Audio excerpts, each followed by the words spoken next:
Welcome to the Postcards from Palisade podcast. I'm Lisa McNamara. The 15th annual Colorado Lavender Festival is fast approaching. This year's treat for the senses will be held from June 26th to June 28th. Friday, June 26th is the VIP farm tours. Saturday, June 27th is the main festival in Riverbend Park. And Sunday, June 28th is the day for self-guided farm tours. Today, Olivia Coe and Leanne Nielsen join me to preview what's planned for the festival this year. We also chat about why Colorado has the perfect climate to grow lavender, and how you could even become a lavender grower yourself. You can find the full festival schedule and get your discounted tickets in advance at coloradolavender.org/annual-lavender-festival, or just head down to the park and get your tickets at the door on Saturday the 27th. Join us to hear all about this fun festival and amazing plant on today's Postcard from Palisade.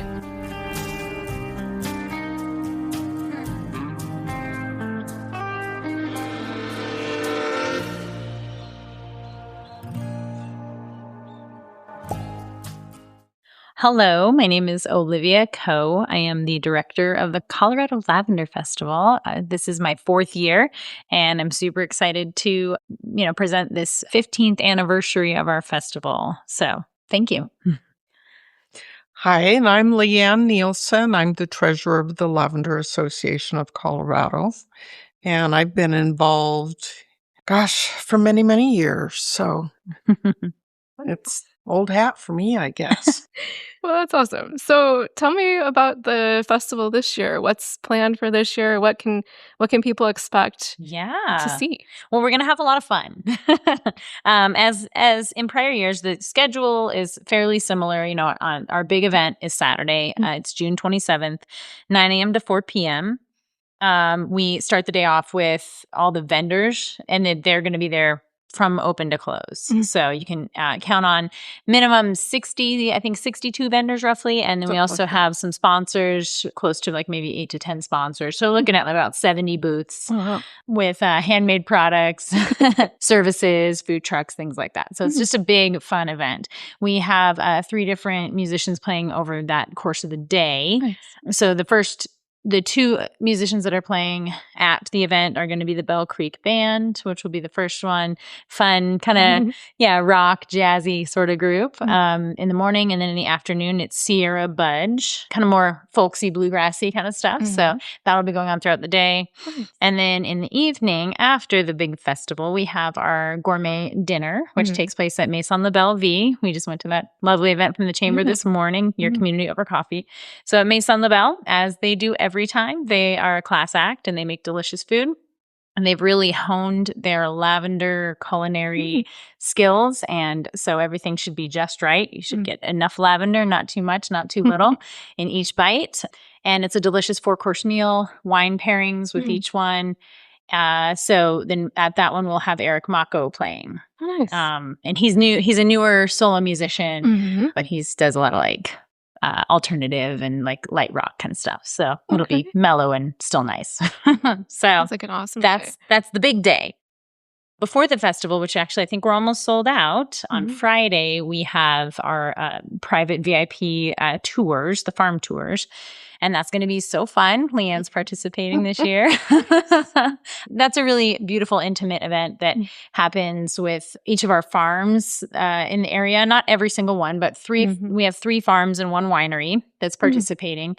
Each participant gets to go and meet the farmer themselves, talk to them about their operation and how they grow lavender. They learn a bunch about why lavender does so well in this area, why it's tricky sometimes, how it can be applied in all different ways. And then they also have a little food kind of at each spot, a nice little snack. And then there'll be drinks as included at Talon Winery. So they have their lavender wine and mead, which is delicious. So that'll be the second stop. And then we'll finish out at Highlands Distillery and Bellifiore Farm. Middle of the day, they have lunch at Spriggs and Sprouts. So really beautiful event. Those farms are closed during the day, and it's just for those private events at the time. So So is this the kind of situation where it's like a full day thing where you go to each of these places and it's a Yes. whole guided day? It's Yeah, not progressive. That's so cool. Yeah, Okay. and then we have Never done a it, pilot. obviously. You should definitely. I mean, there's a couple tickets left if you want to get on. But there's a pilot car that drives you to kind of each location, and there's a volunteer that will do that.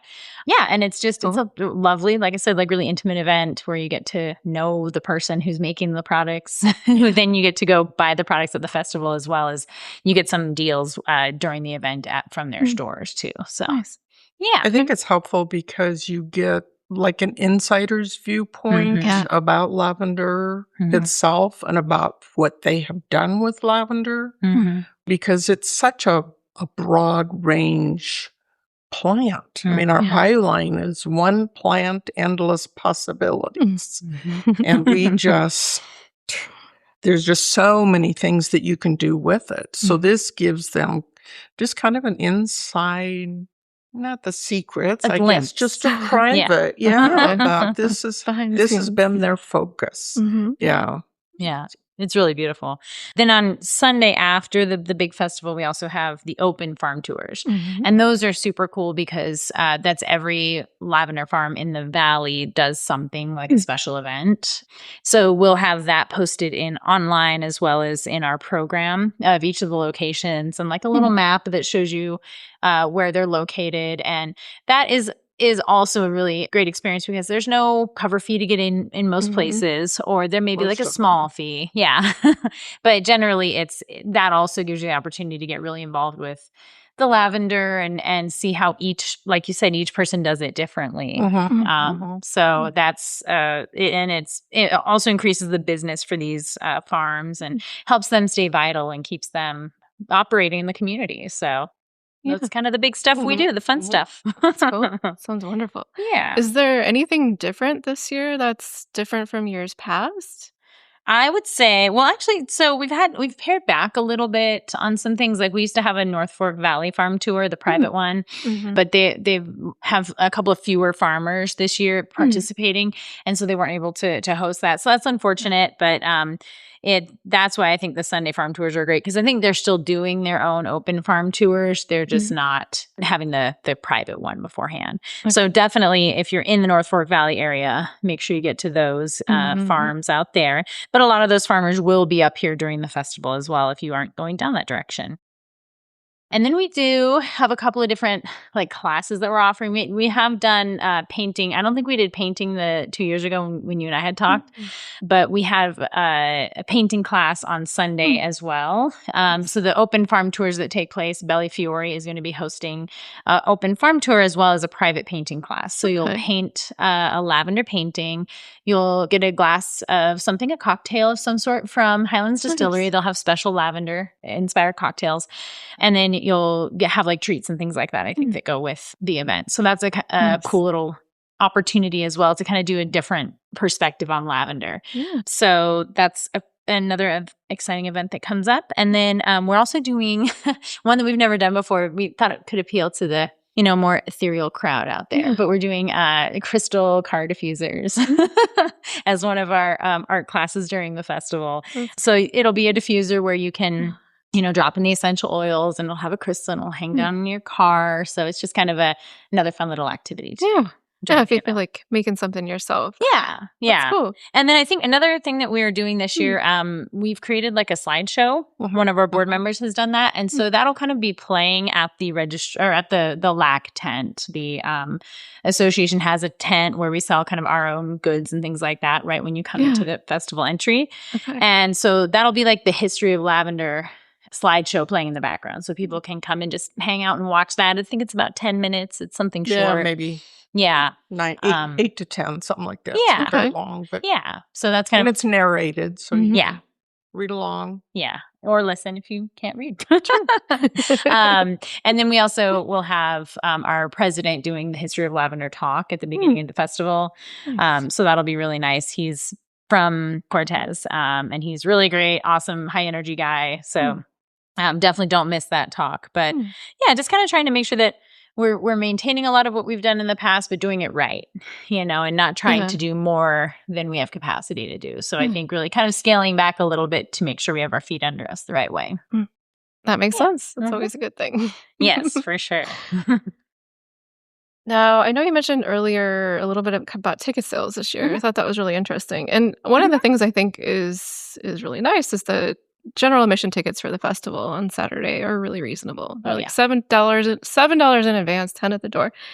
What do the tickets proceeds go to support?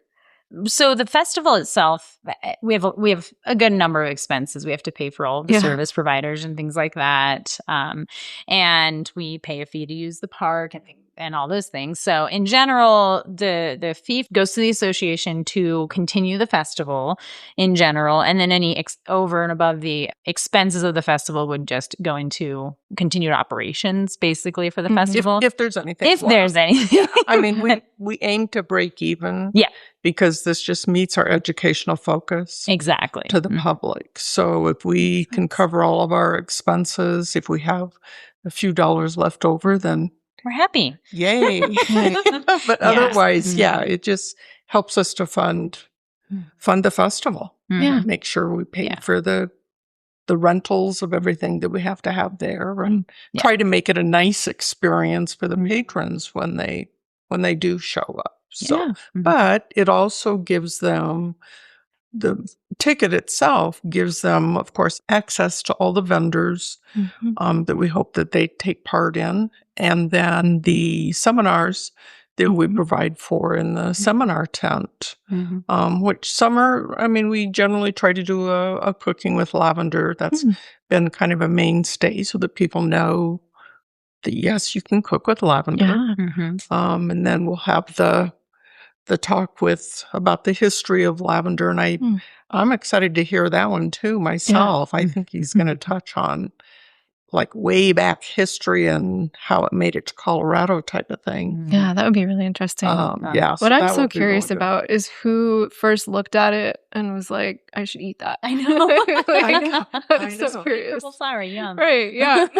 This seems delicious. Right. Yeah, well, actually, that was way back in ancient times. It was a culinary item. And I don't remember. I keep forgetting to refresh my memory and look it up. But there was a particular queen in the Great Britain area who that was all she allowed on her table.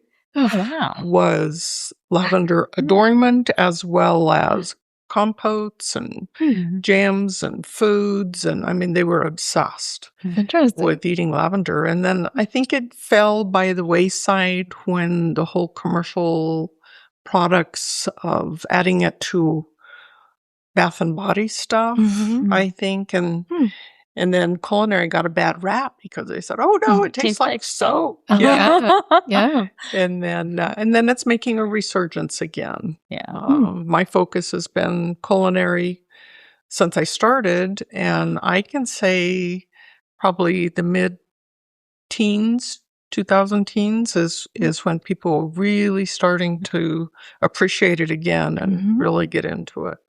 Yeah, it's in no little part to what LAC has been doing, I think, in the state. You know, they've been trying to promote lavender as a cash crop in Colorado since 2009. And so I'm sure that, you know, even though you can't exactly quantitatively attribute what LAC is doing to that resurgence, I feel like you can see it in the way that people are coming to the festival. The excitement of people wanting to eat lavender at our events. You lavender lovers that specifically come for the festival. They're hounding us, email. When are the tickets? When are the tickets? That's awesome. We're getting there. We're getting there. The planning takes a little bit of work, but we're getting there. Exactly. Then now everything's ready. So now, tickets are available. All kinds of, good things to work on. Yeah. Nice. And they're selling pretty well this year, too. I'm pretty excited. We have already sold almost, I think, like 30 dinner tickets, which is way ahead of last year. So it's going to be a nice busy dinner. I'm excited about that. That'll be fun. And I just feel like it's a shame if people don't get to the dinner because of how delicious it is. So so it's I think this year has been going pretty well, if I have any wood to knock on. But it's just the floor. Just knock on the floor there. But I do think that for me, when it comes to, like, you know, the financial side of things, I just think it is super important that everybody understands understands that like our goal is to educate people about lavender in the region in Colorado all over, and that we want to be promoting people learning more about lavender and getting involved, growing lavender themselves, things like that, because it's such a unique crop that it is so perfect for this region. It really is. And the more people that are interested in it, the more likelihood there is that there will be more farmers coming around and keeping it alive. Okay, so we talked about last time, it's the Colorado Lavender Festival. It's not the Palisade Lavender Festival. It's the Colorado Lavender Festival. It just happens to be held in Palisade. Yeah. But what I don't think we talked about, because lavender grown across the entire state. Yeah. I don't think we talked about last time why the festival is in Palisade. So why is it here versus anywhere? It started here in the very beginning. We had a couple of visionaries that knew that lavender could do well in this region because we're hot in the summer, it's dry, and we're cool in the evenings, much like the vineyards. They grew up knowing the same climate aspect was very good for grapevines. And so there was a couple of people I can mention if you want. Yeah, sure. Dr. Curtis Swift. He worked for the CSU Extension here in Grand Junction. And Kathy Kimbrough was a master gardener. Well, she probably still is. But the two worked together closely. And with all of their contacts and friends that they had, got this, I guess, researched and figured out and said, yeah, this is extremely doable. And so they launched the association in 2009. So there was planning and growing happening before that, but the association got started in 2009. But it was here in the Western Slope. Is where it got started because that's where those two people were. Makes sense. Yeah, it was called the Lavender Association of Western Colorado. It was at the time, yeah, because we started on the Western Slope. So. And Western Slope likes to have a little bit of ownership anyway. Yeah. So they promoted it for Western Colorado. And then in 11, so 2 years later is when they did the first festival. Okay.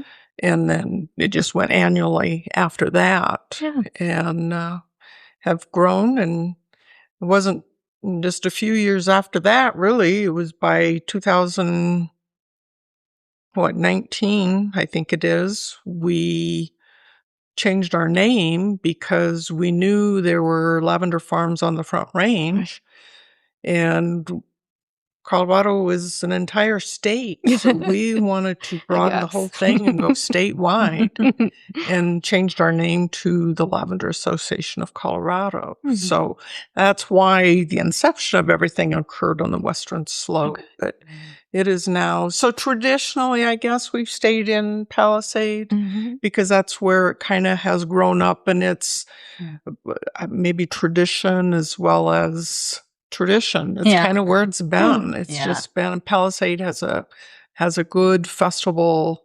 footprint that people recognize. So we have just kept it in that fashion. Yeah. And proximity to other lavender farms. There's a huge concentration. We do have that. We have, they're drivable to each other. Yeah. Where on the Front Range, they're not that close together. So it's such a huge expanse. I mean, from Fort Collins down, or north of Fort Collins down to Pueblo, and even one out on the plains. It's like, you just can't drive to them in a daytime trip. You can't hit several. Where we do still have that capability on the Western Slope between New Grand Valley and the North Fork Valley. Oh, yeah. Southwest corner has a number of them down there, but they're not quite as close in proximity as we are here. It's not like you can go, like in North Fork, you can go to one location, you can hit about, I don't know, 3 to 5 farms there in a day.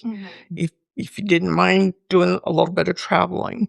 I'm not sure even in Southwest corner you could do that. I mean, there's quite a number down there, but they're just still, driving from Bayfield to Durango to Ignacio. Yeah. You know, they're just in each of the little towns down there. That makes sense.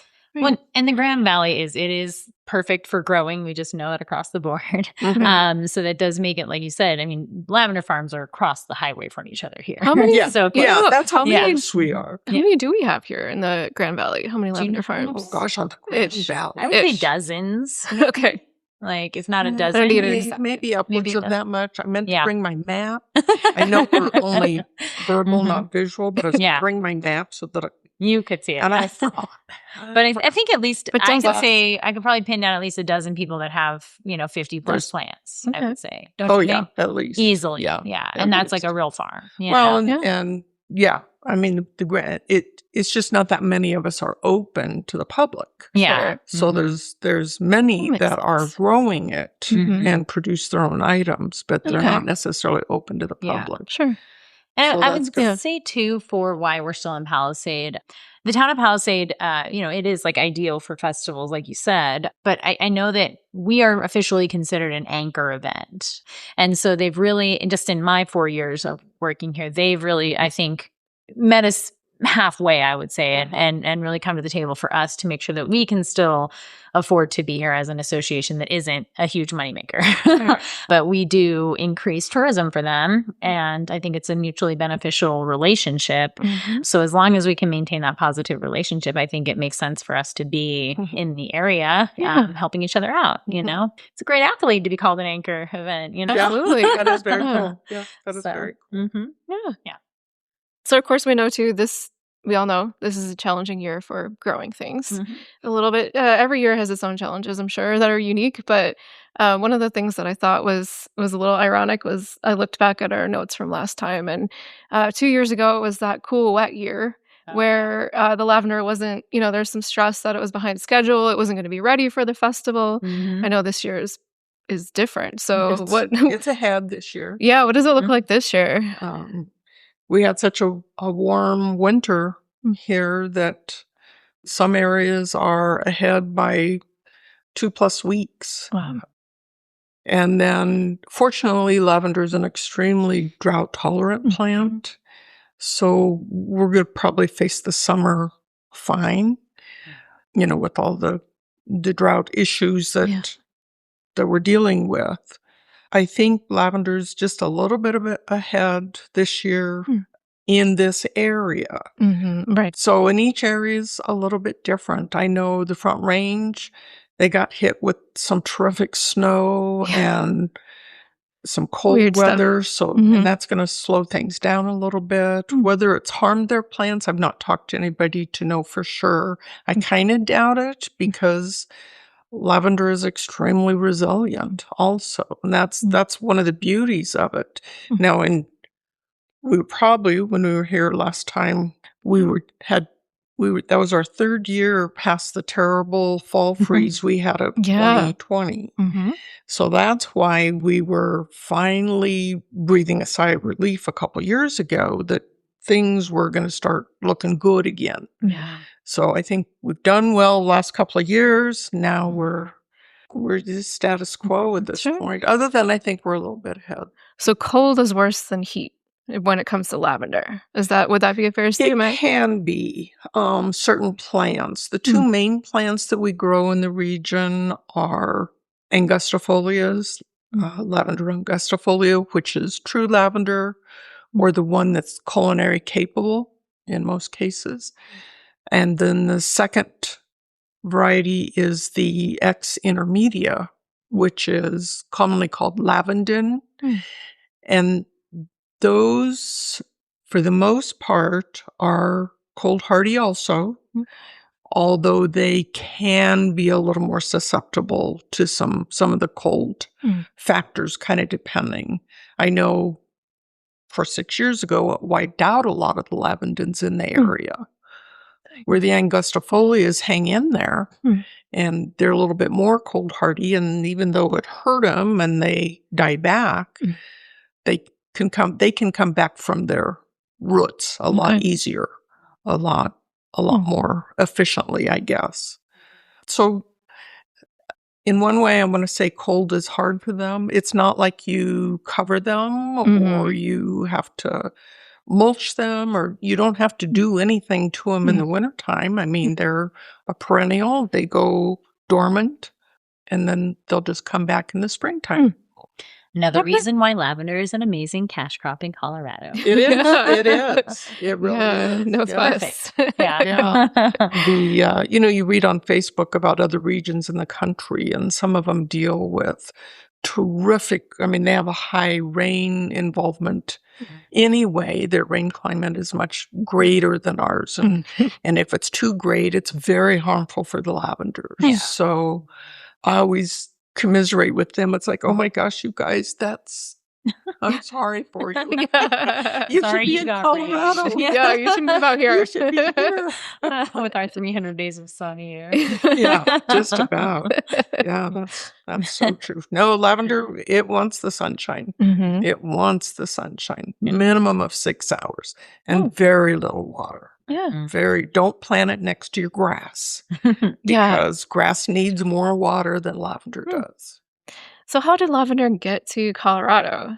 Is that something you've got a little background in, or I like- don't have anything significant other than I mentioned with Dr. Swift and Kathy in the beginning when they got to looking at what is something that we can bring that could be a cash crop other than the fruit trees, the stone fruits and the vegetable gardens, because we have an amazing amount of vegetable growers and such. So what else can we do? And I think that just their involvement in agriculture is what probably spearheaded this the most to get it to Colorado. And then from there, and they were hard workers. I mean, them and the team they had working on this, hard workers getting this thing going and growing. And that's been many years ago. A lot of them have retired and gone on to other things. And so it's like, we need some new lavender growers. It is so easy. Once you get it established, it's so easy. Yeah. I'm just wondering too, coming from kind of Mediterranean area, we do have a pretty similar climate. Yes. Yes. So I think that too is, I know enough about the history of wine and grapes to be dangerous. But a lot of that was, people immigrated to a new area and they're like, oh, hey, this looks like where I came from. And where I came from, we could grow this thing. So I'm going to try it here. I think lavender was in other parts of the country, up in Washington, in Sequim, kind of northwest island of Washington, has probably, to my knowledge, the longest growing area in our country that I'm aware of. There may be many others elsewhere. And I know a lot of people, and I believe even Kathy went up there, and talking with them and learning about it. And that's where a lot of people get their stimulus, is because they have the ability to have the huge fields that you envision in a in a photo, like that screensaver that was on Windows for a long time. Yeah. Just about, So they have huge farms in that area, but I mean, it's just darn near. And the only place I think might not grow it in this country is Florida. Maybe. Maybe. Yeah. Well, because of the humidity and the high water table they have and makes sense. And that kind of thing. I'd heard in conferences in the past, I said Georgia should not be growing lavender, but they do. They do well. Yeah. It's in New York. Yeah. It's just everywhere, all over the country. So, and I guess I would encourage you to come to Jeremy's talk. Yeah. He's our president. He'll be the one doing the first talk at the festival to hear the real kind of, I think he's researching a lot about the long-term history of lavender. Sure. So make sure to come to the festival. You'll hear all about it. Wonderful. Okay. Yeah. So, what would it take, say, somebody wanted to start a lavender farm? what would it take? Like how you mentioned, Washington has huge fields. I know here we have pretty good sized fields, but we don't have acres upon acres. Mhm. So like what's a viable, if somebody listens to this and they're like, "Oh, maybe that would be interesting to A me." lot of people plant it just in their landscape, Hmm. and they might have 15 to 30 plants in the landscape, and it doesn't matter because it'll do well. I think the biggest thing to do is to learn a little bit about lavender and the two most common types, the angustifolia and the lavendins Mm. that we see in our area. Research a little bit from websites or whatever, do your Google searching and determine which one you think you might want with what its capabilities are. Your lavendins, you can eat them, but they won't hurt you. They're just not going to taste as good. There's a put 'em in couple my that coffee there's a couple that can Oh, be yeah. fine. Yeah, Yeah. there's a couple, and if you use a lot less of it, I mean, really less, then yeah, you can do just fine with it. It just, those have a higher camphor content. Maybe the more the So soapy. kind of like Yeah, that people would mentholatum say. thing. Yeah. And so Mhm. it just doesn't have that nice of a taste. Mm. But it has the other value where if you wanted to get into the distilling side of things, it's the high oil producer as compared to angustifolias. So, because those are, I mean, they're just known for being the low oil producers. The higher, well, and there could be arguments on who has the highest quality between angustifolia and lavender. It just I'm depends sure. on what you want to do with it. Sure. And that's kind of the thing. And that's where when I got started in 2011, I didn't really like lavender. And my husband said, "This is going to be a good thing. We can make money on this." Wait a minute. But in researching, that's how I learned that there is a difference of what grows in this area and then what their capabilities are. And of course, I opted to grow culinary, the angustifolias, because I thought, you can eat this? Okay, we're going to figure that part out. Nice. And so it kind of just depends on what you want to do with it. Sure. And I'm sure is the Lavender Association of Colorado a resource too? Like, Oh, is yeah. that I was just about to say that. The okay. first thing you do is join the Lavender Association of Colorado. You become a member. Sure. And they have educational opportunities regularly, at least quarterly, if not not just even once more a year. often. Yeah. Okay. And it's the festival is really just for people to dip their toes in. Sure. Or just come and buy Fans. products because they're not going to become growers. If you join the Lavender Association as a member, you're automatically included in all of those trainings, the educational The educational, we do a lot of online stuff because of being statewide. We want to reach everybody. Yeah. Yeah. So first things first, do that. Yeah. Then. Good plug. Good plug. Yeah. Yeah. That's cool. And Yeah. there is a lot of educational stuff just to look at. Say, Yeah. do I want to? Nah, how do I do that? That we have different opportunities available just for someone who's kind of thinking about it. Yeah. Sure. And then I think I've seen you guys as an organization somewhat mentor people too. So if somebody's interested, you all have been resources for them as well, just to ask questions and provide support. They're very approachable as an association. So, you won't be, on an island out there by yourself. Yeah. Oh, no. That's one of the other nice. reasons we got into it is because they were so gracious, so wanting to share. They loved what they were doing. They loved lavender, and the enthusiasm just is contagious. Yeah. So, and that's what makes it really nice. Yeah. That was nice. So it's like it's more of a community cooperative effort versus Well, it competitive. is, and on our website we have a member member directory and a map. And you have the ability to search for farms that are closest to where you live. Or maybe you want to find out, I don't know, you're more into making teas and you want to put lavender in your teas. We have some resources available, searchable for you on the map. Then you can call up those people that are closest to you and do your own site visits, do your own checking on resources and information. And so, it's just. Well, I feel like, utilizing Google and searching is totally valid. But I've found definitely in working with lavender growers, is that person-to-person interaction really makes a huge difference. Oh, it makes a huge difference. And I feel like you'll just get stuck kind of in a rut if you're just searching on your own. Well, like making analysis, exactly, making connections with those individuals who have experience. I think it's just a next level opportunity for anyone that's interested in growing. And I think that's the other beauty of lavender is we want other lavender growers to succeed. Yeah. So, and especially the ones in Colorado because we're the Lavender Association of Colorado. We want to promote Colorado lavender. So do you ever have any regrets for getting into lavender growing? If you weren't originally interested? I can certainly address that. I came from a vineyard, doing a vineyard by myself.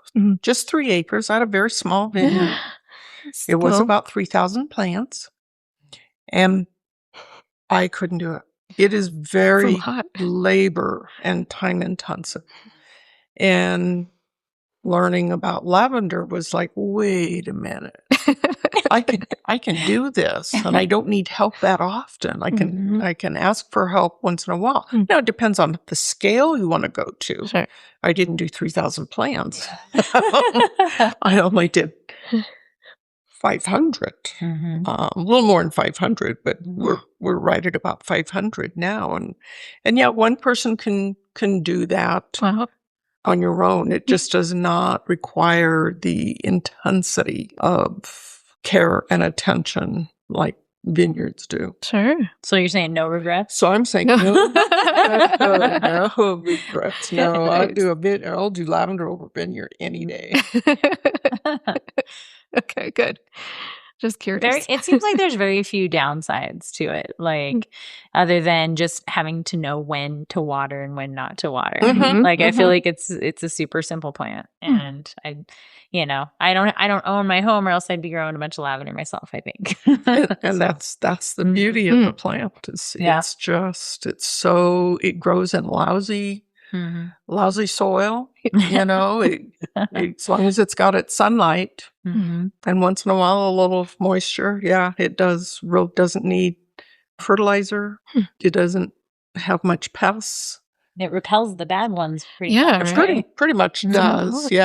If you try to search for what will keep mosquitoes away, lavender is one of the first things that'll come up. People that are in mountainous areas, sometimes the deer and mountain creatures will go after the younger plants, and more because they want to see what it is. And by them testing it out, it might rip it out of the ground. But generally it repels deer as well. So that's established. It's a pretty cool little plant to grow. Or a big one. How far you go with it? So some of them can get to 6 feet across. So you have to decide how big of a space you have. What do you want to do with it? There's one thing I do want to mention, and this was a couple of months ago that we actually got the accolade, but we are in the top 10 best flower festivals for USA Today. So we were approached by them that we were nominated to be on the list. And there's about 150 flower festivals in the U.S. Wow. And we are in the top 10. So that's awesome. That's Congratulations. Yeah. It was pretty cool. It's a good validation And of then your work. right after that, they did the best small town Palisade. I know. In the country, and it turns out it's Palisade. Yeah. We're doing go something right. Neck and neck. Exactly. Lavender and Palisade. We're good. I feel like, again, that proves the symbiosis where, we're doing good, they're doing good. Let's keep it up, Yeah. I just think it's going to be a really great year. Working with the town of Palisade has been really simple this year. And again, we have all of our kind of ducks in a row, and I feel like it's just going to be a nice smooth year, hopefully. So we're going to, pray and everything. There'll always be something, but I know that we're going to come to the table with the best event we can offer. So awesome. Yeah. I'm looking forward to it. And I appreciate you guys coming in and talking to me. Yeah. Our pleasure. Thank you. Well, it's fun. Yeah. I'm glad you suggested it again. You know what I think is interesting seeing you both now is you seem a lot calmer than 2 years ago, which is cool to see. Not that you were like frazzled or whatever, but you seem very calm. Yeah. And yeah. So what's kind of changed in the last 2 years that you are kind of feeling good this year? Well, I feel like I trust myself, and I think Leanne trusts me now. It's been, like I said, 4 years going, and we've worked out a lot of the kinks over that time. So we both are just, I think, feeling pretty solid, and we know what needs to happen kind of from the get go. So I know that me and Leanne are like besties when it comes to Lavender Association, even if she doesn't want to be. For the whole festival planning and everything. Yeah. I've been involved longer than you. Oh, yeah. Matter. Mm-hmm. In the planning with the festival. So I think that's been the biggest difference is we've had some longevity at the festival director, and that's been extremely helpful. Yeah. And then she keeps learning every year. And you also have someone helping you too, right? Yeah. This time around. I don't think you had that 2 years ago. The assistant director position has been impossible to fill long term. So, what we have now is an intern. Her name's Kai. She's from the Palisades School. She did graduate this year. And so she's heading off to college. She wanted to learn about nonprofits. She's not necessarily like obsessed with lavender like some of us are, but more so just the opportunity to understand how, fundraising works and how you make connections and network and, what goes into nonprofit organizations. So it's been wonderful to work with her, and she's learning a lot as well. And I love having a high school aged person coming and helping us because they keep things vital. They help us understand what young people are looking for when it comes to like marketing and things like that. So I'm very excited to see where we go going forward. Yeah, I'm sure her enthusiasm has made it. As a youngster, her enthusiasm is probably what's really been fun to work with. Yeah. So we're hoping to expand the internship program for next year and just focus especially on that when keeping like one of the high schoolers like in the internship position longer term. And I'll start working with the school kind of like right as school starts. So that'll be cool. Awesome. Yeah. Is that through like Crystal Green and that program too? Awesome. Exactly. I had her on the podcast a few gosh, I don't know how long ago now, but a few podcasts ago. Yeah. And it's such a cool program to learn about. Absolutely. The school's doing amazing stuff for how small they are. Yeah. It's pretty incredible. Well, she's got a huge program that she works with at the school. So I think it's great that we were able to tap into something. Yeah, totally. Wonderful. One more reason I'd like to say we work so well together is just a cherry on top is Leanne last year. We made all these little name cards for everybody, and I had like operations lead and registration lead, and I made festival guiding light for Leanne because she does everything. Yes, she's the treasurer, but she also she just keeps me on task and is extremely organized and really on top of everything. So I couldn't do it without her, obviously. So thank you for all you do, Leanne. Oh, love it. Great. Well, thank you both so much. I feel like we're peaceful because you're peaceful. Like, you're super chill. Well, you know what's funny is I also feel more confident. Like, obviously. Like, then 2 years later, I feel like I've got my equipment dialed in. I've got my editing tools dialed in. You seem so chill. Exactly. So that helps. That's great. Okay, so first of all, I love when my podcast guests reference one another, and I think it's so cool that the festival is able to work with the high school's internship program. If you haven't listened to my episode with Crystal Green, go check that out. It's called Back to School with D51's Work-Based Learning Program. And somehow it wasn't just published a couple months ago, it was published in August of 2025. Second of all, did you notice how intrigued I am about the idea of starting a lavender farm? Check out the 15th Annual Colorado Lavender Festival, June 26th to 28th, with the main festival in the park on Saturday, June 27th. Find the full schedule at coloradolavender.org/annual-lavender-festival. The podcast theme music is Riverbend by Jeff Roper. Thanks for listening. With love from Palisade.